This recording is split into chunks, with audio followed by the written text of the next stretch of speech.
One of the most horrifying serial killer. ఎంత దారుణంగా చంపేవాడంటే just మనుషుల్ని చంపడం మాత్రమే ఇతని మోటివ్ కాదు, ఆ చంపిన విధానాన్ని ప్రపంచం మొత్తం కూడా చూసి భయపడాలి అనుకునేవాడు. అండ్ ఇతని మైండ్ ఎంత ట్విస్టెడ్ అంటే చంపేసిన వాళ్ళ దగ్గర నుండి వాళ్ళకి సంబంధించిన వస్తువుల్ని గుర్తుగా తెచ్చుకునేవాడు. అండ్ ఆ వస్తువుల్లో ఆ చనిపోయిన ఆడవాళ్ళు వేసుకునే ఇన్నర్స్ అండ్ వాళ్ళ ఐడీస్ లాంటివి కూడా ఉండేవి. అండ్ ఇంకా డిస్టర్బింగ్ గా ఆ ఇన్నర్స్ ని ఇతను వేసుకుని వాళ్ళని ఎలా అయితే చంపాడో అలాగే ఇతను చనిపోతున్నట్టు యాక్ట్ చేస్తూ ఫొటోస్ తీసుకునేవాడు. అండ్ అలా డ్రెస్ అయిన తర్వాత అతను ఆ విక్టిమ్స్ ప్లేస్ లో ఉంటే ఎలా బాధలు అనుభవించేవాడు అని చెప్పి కూడా తనకి తాను చూసుకునేవాడు. అండ్ అందులో నుండి అదొక రకమైన సాటిస్ఫాక్షన్ పొందేవాడు. అండ్ ఆల్మోస్ట్ 34 years గా ఇతన్ని ఎవ్వరూ పట్టుకోలేకపోయారు. అయితే సడన్ గా మధ్యలో 13 సంవత్సరాలు సైలెంట్ గా ఉన్నాడు. బట్ తర్వాత అసలు ఈ సీరియల్ కిల్లర్ లేడు, చనిపోయాడు అనుకుంటున్న టైంకి సడన్ గా టీవీ స్టేషన్స్ కి ఒక లెటర్ వచ్చింది. మీరింక లేడు అనుకుంటున్న హంతకుడు ఎవరో కాదు, నేనే అని చెప్పి. ఏదో ప్రాంక్ అనుకున్నారు, కానీ ఆ లెటర్ తో పాటు వచ్చిన పార్సిల్ ని ఓపెన్ చేస్తే అందులో అతను చంపిన ఒక విక్టిమ్ ఫొటోస్ ఉన్నాయి. అవన్నీ కూడా కరెక్ట్ గా చంపే ముందు తీసిన ఫోటోలు. అండ్ ఆ ఫొటోస్ లో ఉన్నది అతనికి తను పెట్టుకున్న పేరుకి పర్ఫెక్ట్ గా మ్యాచ్ అయింది. ఆ లెటర్ లో అతన్ని తన పేరు ఎలా ఉంటే బాగుంటది అని చెప్పి కొన్ని సజెషన్స్ రాశాడు. అందులో ఉన్న పేరే BTK, బైండ్.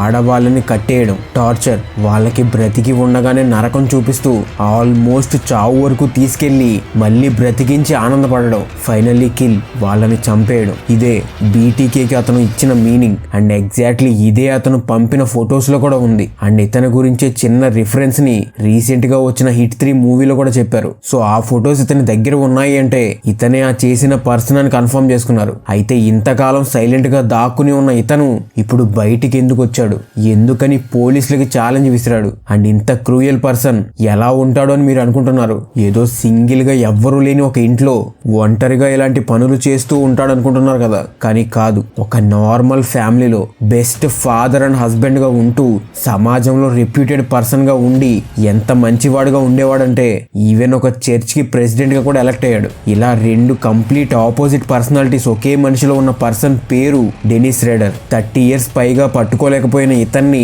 పోలీసులు ఫైనల్ గా ఎలా పట్టుకున్నారు? ఎందుకని మధ్యలో 13 సంవత్సరాలు ఇతను ఎలాంటి క్రైమ్ చేయలేదు? ఇతనికి ఉన్న ఈగో ఎలా ఇతన్ని వెనక్కి తీసుకొచ్చింది? అండ్ ఇప్పటికీ బ్రతికే ఉన్న ఈ హంతకుడు ఎక్కడ ఉన్నాడు? ఎందుకని అతను అంతమందిని చంపాడు? అండ్ దాని వెనక ఉన్న రీజన్స్ ఏంటి? చంపే ఒక్కో పర్సన్ కి కూడా ఒక ప్రాజెక్ట్ నేమ్ పెట్టుకున్నాడంట. సో అంత ప్లానెడ్ గా చేసేవాడు ఇవి. సో అసలు ఇతని మారణ హోమం ఎక్కడి నుండి స్టార్ట్ అయింది? ఎలా ఇతను చంపాలి అనుకునే వాళ్ళని సెలెక్ట్ చేసుకునేవాడు?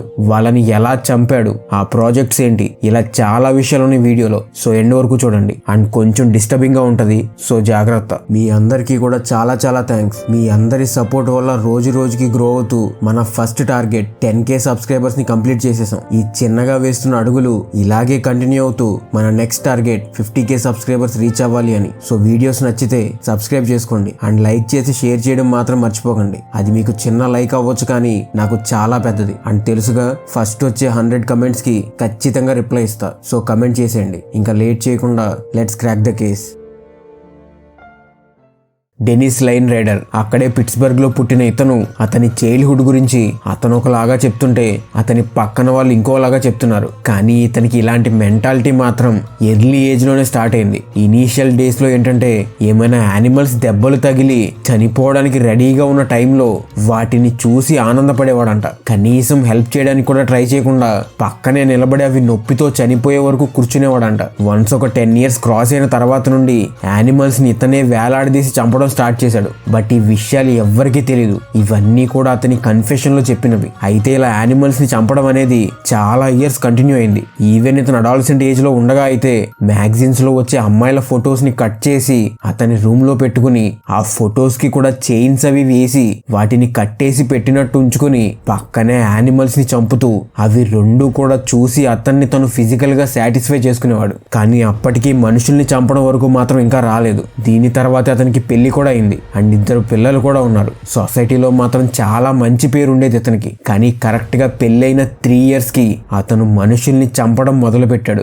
ఒక్కో ప్రాజెక్ట్ ని డీటెయిల్ గా చూద్దాం. First the project little Max, January 15, 1974. Otero family వాళ్ళు ఎలాంటి టెన్షన్ లేకుండా చాలా నార్మల్ గా ఉన్నారు. కానీ వాళ్ళకి తెలియని విషయం ఏంటంటే అప్పటికి కొన్ని రోజుల నుండి వాళ్ళని డెనిస్ ఫాలో అవుతున్నాడు. అండ్ ఫైనలీ ఈ రోజు అతని ప్లాన్ ని ఎగ్జిక్యూట్ చేయబోతున్నాడు. ఎర్లీ మార్నింగ్ డెనిస్ తన వైఫ్ కి పని ఉంది అని చెప్పి బయటకు వచ్చి కార్ ని దూరంగా పార్క్ చేసి ఇక్కడ వరకు నడుచుకుంటూ వచ్చాడు. అలా వచ్చిన తర్వాత ఫస్ట్ బయట ఉన్న టెలిఫోన్ కేబుల్స్ ని కట్ చేసేసాడు. అండ్ తర్వాత ఇంటి చుట్టూ ఉన్న ఫెన్సింగ్ ని కట్ చేసి ఆ ఇంటి వెనక ఉన్న బ్యాక్ యార్డ్ లో ఒక ప్లేస్ లో దాక్కుని ఉన్నాడు. ఆ ఇంట్లో ఉన్నది జూలీ అండ్ జోసెఫ్ అనే ఒక కపుల్ అండ్ వాళ్ళిద్దరి పిల్లలు జోయి అనే బాబు అండ్ జోసీ అనే పాప ఉన్నారు. ఇంకో 3 పిల్లలు స్కూల్ కి వెళ్ళిపోయారు. కరెక్ట్ గా అదే టైంలో జోయి ఇంటి వెనక ఉన్న డోర్ తీసి బ్యాక్ యార్డ్ లోకి వాళ్ళ కుక్కని వదిలాడు. ఇది వాళ్ళ డైలీ రొటీన్. అయితే అలా డోర్ ఓపెన్ చేయగానే ఒక్కసారిగా ఇంటి లోపలికి వెళ్ళిపోయాడు డెనిస్. అండ్ అందరికీ అతని దగ్గర ఉన్న గన్ చూపించి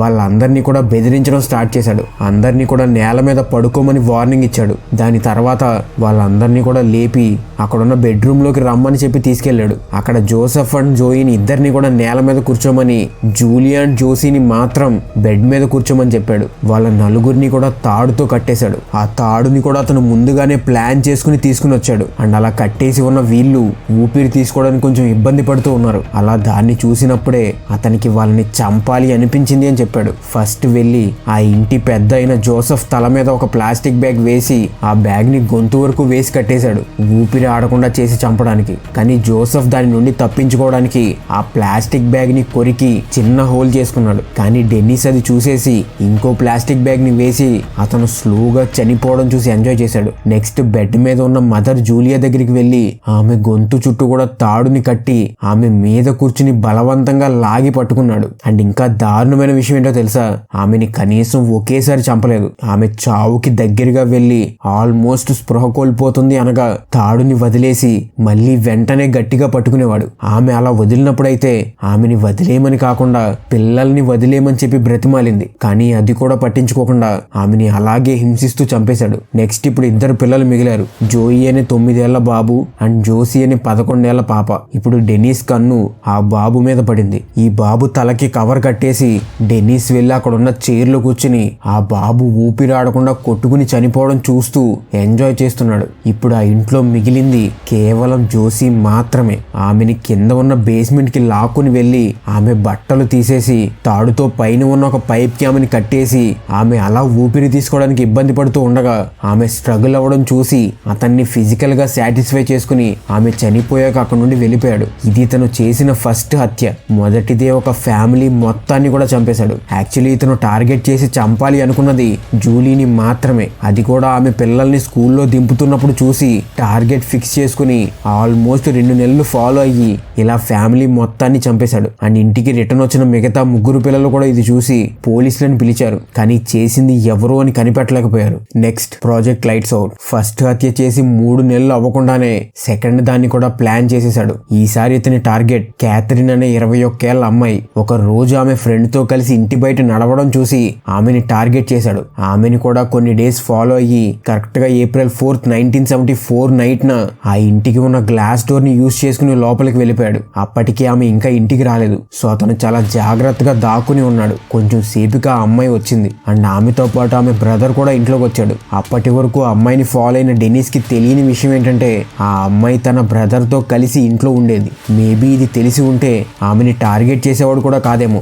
కానీ ఇప్పుడు ఇక్కడ వరకు వచ్చేసాడు కాబట్టి ఏదైతే అయింది అని చెప్పి తుపాకీని వాళ్ళ తలకి పెట్టేసి నేను ఒక వాంటెడ్ మెన్ ని, నాకు డబ్బులు అండ్ ఫుడ్ మాత్రమే కావాలి, అవి ఇస్తే వెళ్ళిపోతా అని చెప్పాడు. ఫస్ట్ అయితే ఇప్పుడు వీళ్ళిద్దరిని కూడా సౌత్ వెస్ట్ సైడ్ ఉన్న బెడ్రూమ్ లోకి తీసుకెళ్లి ఫస్ట్ ఆమె బ్రదర్ తోనే క్యాథరిన్ ని కట్టేపించాడు. కాకపోతే క్యాథరిన్ ఒక్కతే ఉంటది అనుకున్నాడు కాబట్టి రోప్స్ అవి ఏమీ ప్లాన్ చేసుకోలేదు. సో ఇంట్లో ఉన్న చిన్న చిన్న వాటితోనే కట్టేపించాడు. నెక్స్ట్ ఆమె బ్రదర్ ని పక్క రూమ్ లో తీసుకొచ్చి అక్కడ ఉన్న క్లాత్ తో కట్టేశాడు. ఇప్పటి వరకు కూడా ఎందుకని మోస్ట్ వాంటెడ్ క్రిమినల్ అని చెప్పాడు అంటే వాళ్ళు ఇతను చంపడానికి కాదు వచ్చింది, జస్ట్ మనీ కోసం మాత్రమే అనుకుంటారు అని చెప్పి ఇలా ప్లాన్ చేశాడు. బట్ ఇప్పుడు కట్టేసిన తర్వాత రియాలిటీ చూపించడం స్టార్ట్ చేశాడు. ఫస్ట్ వెళ్ళి లివింగ్ రూమ్ లో ఉన్న స్పీకర్స్ ని ఆన్ చేసి సౌండ్ ని పెద్దగా పెట్టాడు, ఏం జరుగుతుందో వినడానికి లేకుండా. వెంటనే ఫస్ట్ ఆమె బ్రదర్ ఉన్న రూమ్ లోకి వెళ్ళాడు. కాకపోతే అప్పటికే అతను ఆ క్లాత్ ని విడిపించేసుకున్నాడు. దాంతో ఇద్దరి మధ్యలో గొడవ కూడా జరిగింది. డెనిస్ అతన్ని 3 సార్లు కాల్చాడు. దాంతో అతను చనిపోయినట్టు యాక్ట్ చేశాడు, కానీ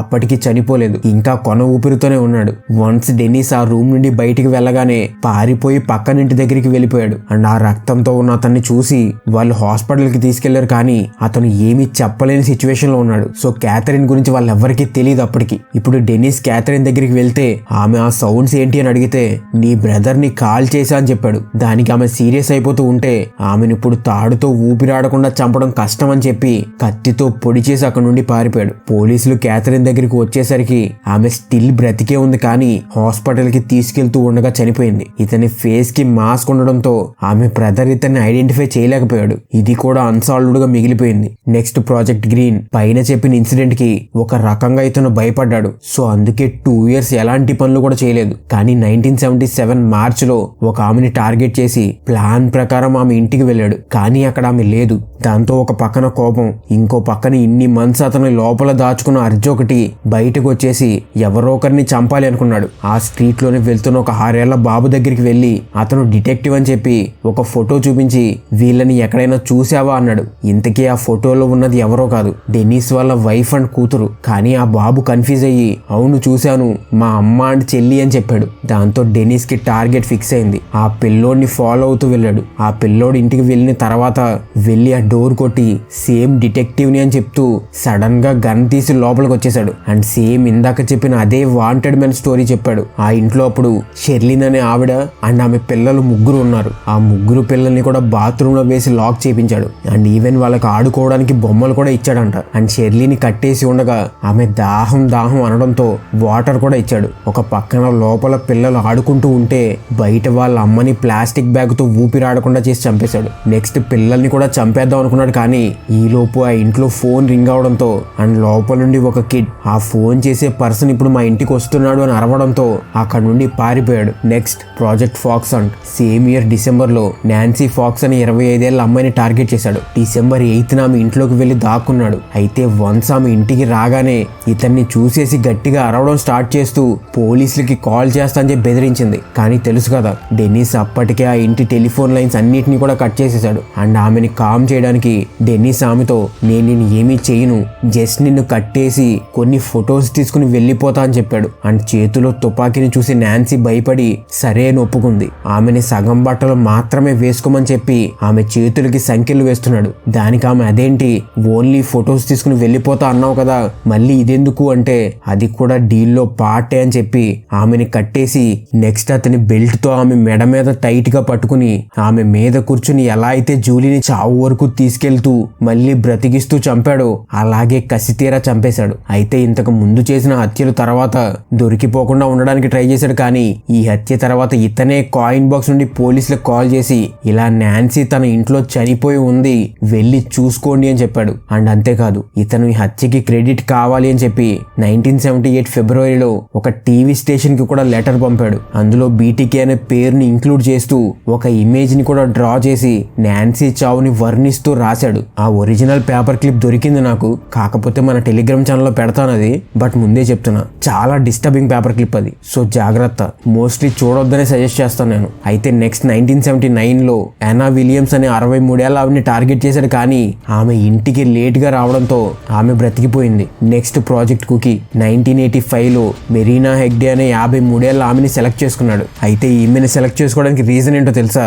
ఈమె ఇల్లు డెనిస్ వాళ్ళ ఇంటికి దగ్గరలోనే ఉంటది. సో ఇతని నైబర్స్ లో ఎవరినైనా చంపగలడా లేదా అని టెస్ట్ చేసుకోవడం కోసం ఈమెని కూడా చంపేశాడు. నెక్స్ట్ ప్రాజెక్ట్ పియానో ఇయర్ 1986లో విక్కీ అని 28 ఏళ్ల అమ్మాయి పియానో వాయించడం విని ఆమెని టార్గెట్ చేశాడు. ఆమె ఇంటికి టెలిఫోన్ వైర్స్ కట్ చేశాక ఇతనే రిపేర్ చేయడానికి వచ్చిన పర్సన్ లాగా ఇంట్లోకి వెళ్లి ఆమెను కూడా చంపేశాడు. అండ్ ఈ టైంలోనే ఆమె ఇతని ఒంటి మీద గోర్లతో గీరింది, బట్ ఫైనలీ చనిపోయింది. నెక్స్ట్ ప్రాజెక్ట్ డాగ్ సైడ్ 1991లో డేవిస్ అనే 62 ఏళ్ల ఆవిడ్ని టార్గెట్ చేసి చంపేశాడు. ఇది అతను అఫీషియల్ గా చేసిన లాస్ట్ హత్య. దీని తర్వాత 13 ఏళ్లు అసలు ఎలాంటి హత్య కూడా చేయలేదు. కానీ 2004లో ఈ బీటీకే అనేవాడు ఇంకా లేడు, మేబీ చనిపోయాడు ఆర్ పోలీసులు పట్టేసుకుని ఉంటారని న్యూస్ రావడంతో ఇతని లోపల ఉన్న ఈగో హర్ట్ అయింది. సో ఇతనే న్యూస్ పేపర్స్ కి అండ్ పోలీసులకి కూడా మొత్తం 11 సార్లు లెటర్లు పంపించాడు. అందులో ఇతను చంపిన వాళ్ళ ఫోటో ఫొటోస్ తో పాటు వాళ్ళ ఐడి కార్డ్స్ ని కూడా పంపించాడు. అండ్ పోలీసులకి సాల్వ్ చేయడానికి అని చెప్పి కొన్ని పజిల్స్ ని కూడా ఇచ్చేవాడు. అయితే 2004 అక్టోబర్లో మళ్ళీ ఇతని రీఎంట్రీ కోసం అని చెప్పి ఒకరిని చంపడానికి ప్లాన్ కూడా చేసుకున్నాడు. కానీ అప్పటికి సీసీటీవీలో వచ్చేయడంతో ఇతనికి భయం వేసి ఆగిపోయాడు. కానీ పోలీసులు అండ్ మీడియాతో ఆడుకుంటూనే ఉండేవాడు. అండ్ దాని నుండి అదొక రకమైన హ్యాపీనెస్ ని పొందేవాడు. పోలీసులకి ఇతని డీటెయిల్స్ తెలియదు కదా, మరి ఇతనితో ఎలా కాంటాక్ట్ అయ్యేవాళ్ళు అంటే అతను లెటర్స్ పంపేవాడు. కానీ పోలీసులు మాత్రం న్యూస్ పేపర్స్ లో ఆర్ టీవీస్ లో సీక్రెట్ మెసేజెస్ పంపేవాళ్ళు. అది ఇతనికి మాత్రమే తెలిసేది. అయితే ఇలా ఉండగా 2005 జాన్ లో ఇతను ఒక లెటర్ ని సీరియల్ బాక్స్ లో పెట్టి దాన్ని ఒక ట్రక్ లో వేసి సెండ్ చేశాడు. అండ్ దానిలోకి అది ఎలా వచ్చింది అని చెప్పి మొత్తం సీసీటీవీలు చెక్ చేస్తే ఆ ట్రక్ లో పెట్టిన ఒక పర్సన్ బ్లాక్ హుడ్డీ వేసుకుని ఉన్నాడు. అండ్ అతను తర్వాత ఒక బ్లాక్ జీప్ చెరోకి వేసుకుని వెళ్ళిపోయాడు. బట్ దాని నంబర్ ప్లేట్ సరిగ్గా తెలియలేదు. కానీ పోలీసులు సైలెంట్ గా దీని కోసం మొత్తం అంతా వెతుకుతున్నారు. అయితే నెక్స్ట్ కాన్వర్సేషన్ లో పోలీసులనే అతను ఒక సజెషన్ అడిగాడు. ఏంటంటే మీకు ఫొటోస్ లా కాకుండా ఒక ఫ్లాపీ డిస్క్ లో ఫొటోస్ ని పెడితే సేఫేనా, నేను దొరికిపోకుండా ఉంటానా అని చెప్పి. దానికి ఆ పోలీసులు రిప్లైగా ఒక న్యూస్ ఆర్టికల్ పబ్లిష్ చేయించారు, ఫ్లాపీ డిస్క్ లో షేర్ చేసుకోవడం ఎంత సేఫ్ అని చెప్పి. నెక్స్ట్ 2005 ఫిబ్రవరి 16th ఇతని దగ్గర నుండి నిజంగానే ఒక 1.44 మెగాబైట్ మెమోరెక్స్ ఫ్లాపీ డిస్క్ ఒకటి వచ్చింది. అతను చాలా తెలివిగా అందులో ఉన్నవన్నీ డిలీట్ చేసేసి అందులో అతను చంపిన ఒక ఆవిడ ఫొటోస్ ని షేర్ చేశాడు. అయితే పోలీసులు ఆ ఫ్లాపీ డిస్క్ లో ఉన్న మెటా డేటాని రికవర్ చేయగలిగారు. ఆ మెటా డేటాలో ప్రీవియస్ గా ఇందులో ఉన్న ఒక మైక్రోసాఫ్ట్ వర్డ్ డాక్యుమెంట్ ఒకటి దొరికింది. దాన్ని ఓపెన్ చేస్తే అది లాస్ట్ టైం ఎడిట్ చేసింది డెనిస్ రేడర్ అనే నేమ్ తో. వెంటనే అతను ఎవరో అని వెతికి పట్టుకుంటే